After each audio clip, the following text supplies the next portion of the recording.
Hi అండి. Welcome to my channel Bhagyalakshmi పచ్చ. ఎలా ఉన్నారు? బాగున్నారా? నేను కూడా చాలా బాగున్నానండి. ఉదయం నిద్ర లేచేటప్పటికి వర్షం పడతా ఉందండి. నైట్ ఎప్పుడు పడిందో అసలు తెలియని కూడా తెలియలేదు. కూలర్ పెట్టుకొని పడుకున్నాము. ఆ కూలర్ సౌండ్లో అసలు వర్షం పడ్డదే తెలియలేదండి. చిన్న వర్షమేనట్టుంది, అందుకని పెద్దగా సౌండ్ కూడా రాలేదు. నైట్ వర్షం పడిద్దని అనుకోలేదు కదండి. చీపుర్లు అన్నీ బయటే ఉన్నాయి. చిన్న వర్షమే కదా, అంత ఎక్కువేం తడవలేదండి.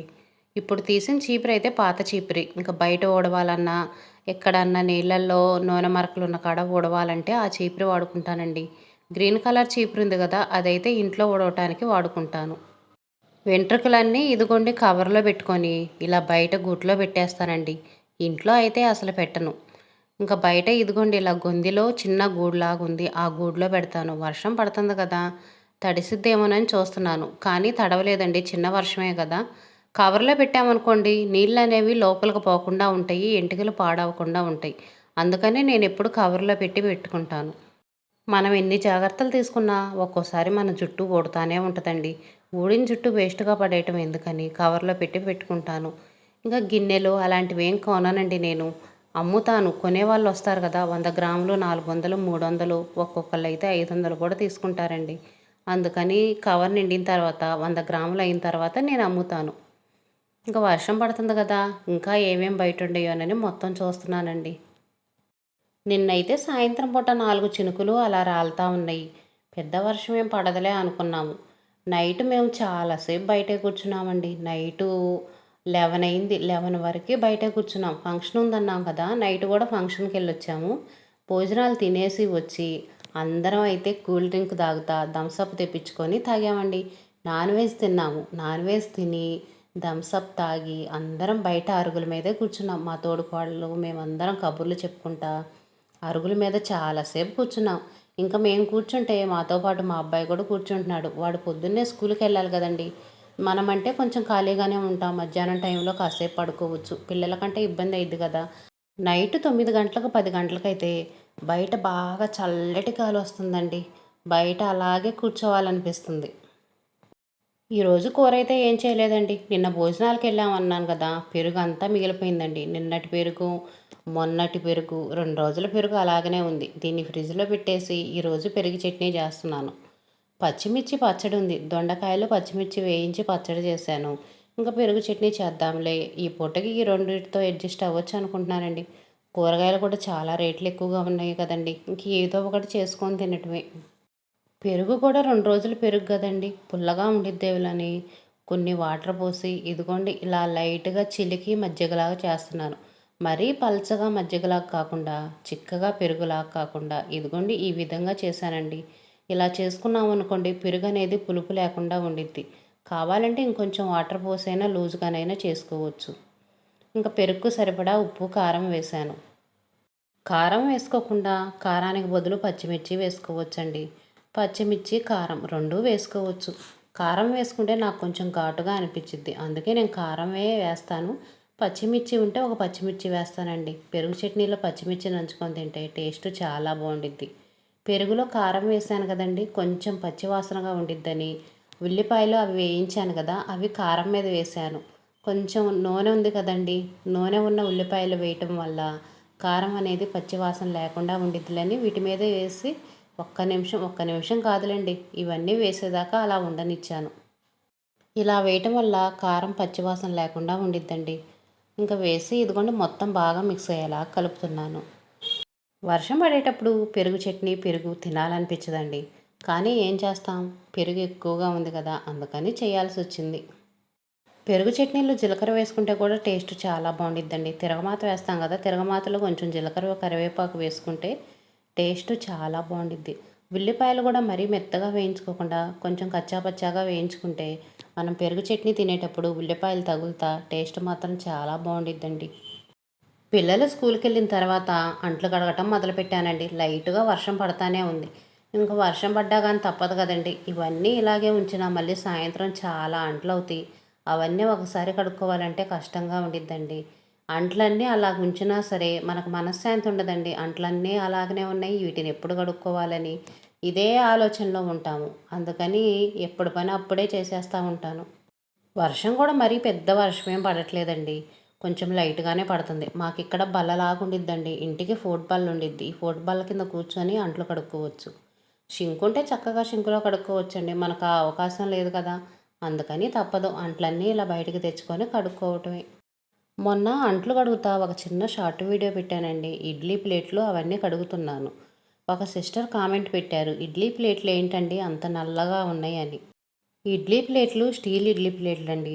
స్టీల్ ఇడ్లీ ప్లేట్లు మాత్రం నల్లగానే వస్తాయి. నేను ఆ ఇడ్లీ పాత్ర తీసుకొని 18 సంవత్సరాలు అవుతుందండి. మా పెళ్ళైన కొత్తలో తీసుకున్నాను. అప్పటి నుంచి ఆ ఇడ్లీ పాత్రే వాడుతున్నాను. ఫస్ట్‌లో మనకి ఎలా వాడుకోవాలో తెలియదు కదండీ. ఇంట్లో నాకు పెద్దవాళ్ళు కూడా లేరు చెప్పేవాళ్ళు. అప్పుడు వాటర్ కొంచెం తక్కువగా పోయటం వల్ల ఇడ్లీ పాత్ర అనేది నల్లగా అయిపోయి ప్లేట్లు కూడా నల్లగా అయిపోయినాయండి. ఇంకా అప్పటి నుంచి ఇప్పటి వరకు ఆ ప్లేట్లు అలాగనే ఉంటున్నాయి. కొంచెం నల్లగా ఉన్నాయనే కానీ వాడుకోవడానికి బాగానే ఉంటున్నాయండి. మళ్ళీ కొత్త ఇడ్లీ పాత్ర తీసుకోవాలనుకోండి, ఇప్పుడు ఇడ్లీ పాత్ర కొనాలంటే 1000 రూపాయలు అవుతుందండి. అంత రేటు పెట్టి తీసుకోవటం అవసరమా? ఇది పనిచేస్తుంది కదా అని నేను దాన్నే వాడుతున్నాను. స్టీల్ ఇడ్లీ ప్లేట్లు కొంచెం వాటర్ ఎక్కువ పోసామనుకోండి పొంగిపోతాయి. నీళ్ళన్నీ ఇడ్లీల మీదకొచ్చి ఇడ్లీలు పాడైపోతాయండి. కొంచెం వాటర్ తక్కువ పోసి గ్యాస్ ఎక్కువ పెట్టామనుకోండి మాడిపోతాయండి. సిమ్‌లో పెట్టుకోవాలి గ్యాసు. గ్యాసు సిమ్‌లో పెట్టుకోవాలి. వాటర్ తక్కువ పోసుకోవాలి. స్టీల్ ఇడ్లీ పాత్ర మాత్రం అసలు ఎవ్వరు కొనుక్కోవద్దండి. దాన్ని వాడుకోవటం మాత్రం చాలా కష్టం. ఎవరైనా సరే వైట్ ఇడ్లీ ప్లేట్లు ఉంటాయి కదండి, ఆ ప్లేట్లే తీసుకోండి. స్టీల్‌వి మాత్రం అస్సలు తీసుకోకండి. నేను తీసుకొని మాత్రం చాలా నష్టపోయానండి. మనం ఇప్పుడు ఇడ్లీ అనేది త్వరగా వండుకోవాలనుకోండి, గ్యాస్ హైలో పెట్టామనుకోండి, ప్లేట్లు మాడిపోతాయి. ఇదే పరిస్థితి అయిపోయిద్ది. ఇడ్లీ కూడా పాడైపోతాయండి. వాటర్ అన్నీ ఇడ్లీ మీదకొచ్చేసి, ఇడ్లీ అన్నీ అసలకి ఎలా ఉంటాయో జావ జావగా అయిపోతాయి. మా అమ్మ వాళ్ళ ఇంట్లో ఉండేయండి. ఎప్పుడో మేము చిన్న పిల్లలప్పుడు తీసుకున్న ఇడ్లీ పాత్ర ఉంది. అవి తెల్ల ప్లేట్లు. అప్పటికి ఇప్పటికి ఆ ఇడ్లీ పాత్రే వాడుతున్నామండి. ఇడ్లీ కూడా ఎంత బాగుంటాయని గ్యాస్ హైలో పెట్టినా సరే నీళ్ళనేవి ప్లేట్ల మీదకి రావు. ఇడ్లీ పాడవవు. ఎంత బాగుంటాయో. నేను ఫ్యాషన్గా ఉంటాయి కదా అని స్టీల్ ప్లేట్లు తీసుకున్నానండి. తెల్ల ప్లేట్లు అనేవి మోటిగా ఉండయి. స్టీల్ ప్లేట్లు అయితే ఫ్యాషన్గా ఉండయి అని తీసుకున్నాను. ఇప్పుడు అనుభవిస్తున్నాను. పిల్లలు స్కూల్కి వెళ్తారు. తొందరగా ఇడ్లీ వండుదామని గ్యాస్ హైలో పెట్టాననుకోండి ఇంక అంతే సంగతులు. కామెంట్లో అడగటం తప్పేం కాదండి. వాళ్ళు అడగటం వల్లే కదా నేను స్టీల్ ఇడ్లీ ప్లేట్లు ఎవరు తీసుకోవద్దు తెల్లవే తీసుకోండి అని చెప్తున్నాను. మీరు కూడా ఏమైనా డౌట్స్ ఉంటే కామెంట్లో అడగండి, నేను రిప్లై ఇస్తాను. అంట్లన్నీ కడిగేశానండి. ఈరోజు అంట్లు చాలా తక్కువగా ఉన్నాయి. నిన్న భోజనాలకు వెళ్ళామన్నాం కదండి, నైట్ కూడా వంట చేయలేదు కదా, అంట్లు చాలా తక్కువగానే ఉన్నాయి. ఇంకా ఉదయం టిఫిన్ చేసిన అంట్లు ఏవో చిన్న చిన్నవి కొన్ని అంట్లు మాత్రమే ఉన్నాయి. ఇంక ఇదిగోండి బట్టలు ఉతుకుతున్నాను. వర్షం పడుతున్నా సరే బట్టలు ఉతకాల్సిందేనండి. ఇవి ఇలాగే ఉంచామనుకోండి సాయంత్రం ఉతకాలి. లేదనుకోండి రేపొద్దున ఉతకాలి. 2 రోజుల బట్టలు ఒక రోజు ఉతకాలంటే కష్టంగా ఉంటుంది. అవి ఆరేసుకోవాలన్నా కష్టంగానే ఉంటుంది. మడతలు వేసుకోవాలన్నా కూడా కష్టంగానే ఉంటుంది. అందుకని నేను వర్షం పడుతున్నా సరే బట్టలు ఉతుకుతానండి. మరీ పెద్ద వర్షం ఇంట్లోంచి బయటికి రాలేని వర్షం అనుకుంటే మాత్రం ఉతకను కానీ లేదనుకోండి బట్టలు ఉతికేస్తాను. బట్టలు ఆరేసుకోవడానికి కూడా ఇబ్బంది ఏమి ఉండదండి. మాకు ఇంటికి 2 గొంతులు ఉన్నాయి కదండి, ఆ గొంతులు రెండిట్లో తీగలు కట్టాను. వర్షం పడుతున్నా సరే అటు బట్టలు ఆరేసుకోవచ్చు. బయట వరండాలో కూడా తీగ కట్టానండి, అక్కడ కూడా బట్టలు ఆరేసుకోవచ్చు. వర్షం పడుతున్నా సరే చక్కగా బట్టలు ఉతికేసుకోవచ్చు, ఆరేసుకోవచ్చు. ఉదయం నుంచి సాయంత్రం వరకు వర్షం పడతానే ఉందనుకోండి అప్పుడు బట్టలు ఆరవు కదా. నైట్ పడుకునేటప్పుడు ఫ్యాన్ దగ్గర బట్టలు ఆరేస్తానండి. ఇంట్లో కుర్చీల మీద వాటి మీద అన్నిటి మీద ఆరేస్తాను. ఉదయం మనం నిద్ర లేచేటప్పటికి బట్టలన్నీ చక్కగా ఆరిపోతాయి. ఎప్పుడు పని అప్పుడే చేసుకుంటానండి. ఎక్కువ పని అనేది ఒక్కసారిగా నేను చేయలేను. అందుకని వీలైనంత వరకు ఎప్పుడు పని అనేది అప్పుడే చేసుకుంటాను. నిన్న ఈ సామాన్ల మీద చీర తీసి ఉతికాను కదండి, మళ్ళీ ఇదిగోండి సామాన్ల మీద చీర కప్పుతున్నాను. చీర నేను ఏ విధంగా కప్పుతానో చూడండి. చీరకు ఫాల్ ఉంటుంది కదండి, ఫాలు వెనక వైపుకు వెళ్ళే విధంగా చూసుకుంటాను ఫస్ట్. ఫాల్ అనేది వెనక వైపుకు వేసి ముందు అంచులు ఉంటాయి కదండి, అవన్నీ ముందు వైపుకు వచ్చే విధంగా చూసుకుంటాను. ఫాలు ముందు వైపుకు వచ్చిందనుకోండి చూడటానికి అంత నీట్గా అనిపించదు. చీర చూడండి నేను వేస్తూ ఉంటే జారిపోతూ ఉంది. సిల్క్ చీర కదా, నేను వేస్తూ ఉంటే అది జారిపోతూ ఉందండి. కాటన్ చీరలు ఉన్న వాళ్ళైతే కాటన్ చీరలు వేసుకోవచ్చు. కాటన్ చీర మాత్రం ఇంకా కరుసుకొని ఉండిద్దండి, సిల్క్ చీరలాగా జారిపోదు. కాకపోతే నాకు కాటన్ చీరలు ఎక్కువ లేవండి.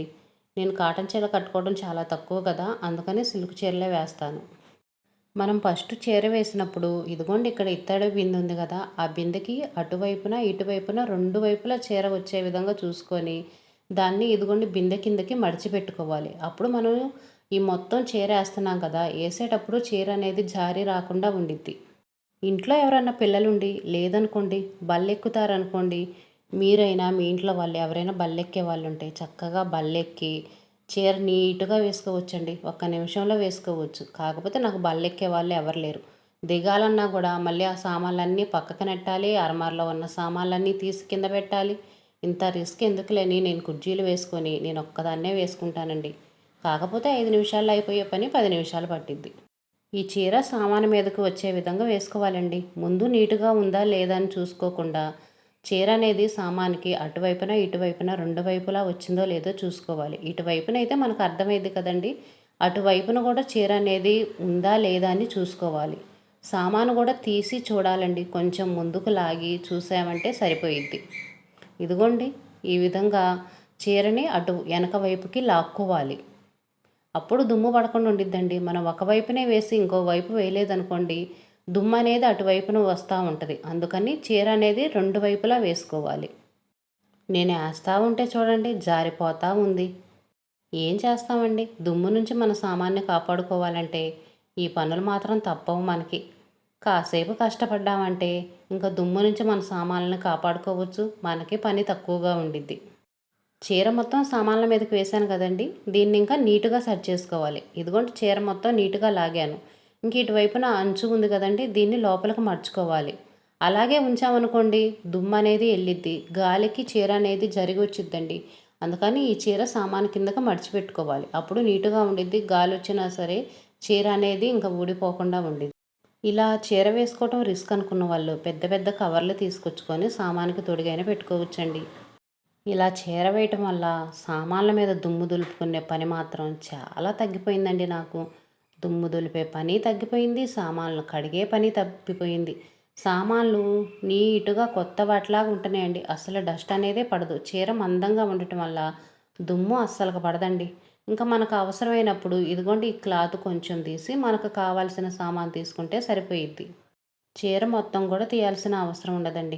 మనకి ఏ వస్తువు కావాలో ఆ వస్తువు దగ్గర చీర అనేది కొంచెం పైకి తీసి మనకు కావాల్సిన వస్తువు తీసుకోవచ్చు. ఇదిగో చూడండి చీర అనేది ఇలా నీట్గా లాగే వేస్తున్నాను. ఇలా లూజులు లేకుండా వేసుకుంటే చూడటానికి కూడా నీట్గా అనిపించిద్దండి. లూజుగా వేసుకున్నాం అనుకోండి చూడటానికి అంత నీట్గా అనిపించదు. దుమ్ము పడకుండా వేసుకోవటమే కదా, ఎలాగోలా వేసుకోవచ్చు అనుకుంటే సరిపోదండి. చూడటానికి కూడా నీట్గా కనిపించాలి. ఇదిగోండి చీర మొత్తం వేసాను, చూడటానికి కూడా నీట్గా ఉంది కదా. అటువైపునేమో మనకి అరసల గంటలు తెడ్డు అవి ఉంటాయి కదండి గంటలు, అవన్నీ అటువైపుకి పెట్టుకున్నాను. ఈ చివరకు పెట్టుకొని ఇంక ఇటువైపున కూడా చీర కప్పేశాను. ఇంకా ఏ దుమ్ము పడదండి. మనకున్నంతలోనే మన ఇంటిని చక్కగా నీట్గా ఉంచుకోవాలండి. ఇదేనండి ఈరోజు వీడియో. నచ్చితే ఒక లైక్ చేయండి, చిన్న కామెంట్ ఇవ్వండి. రేపు ఇంకో మంచి వీడియోతో కలుద్దాం. బాయ్.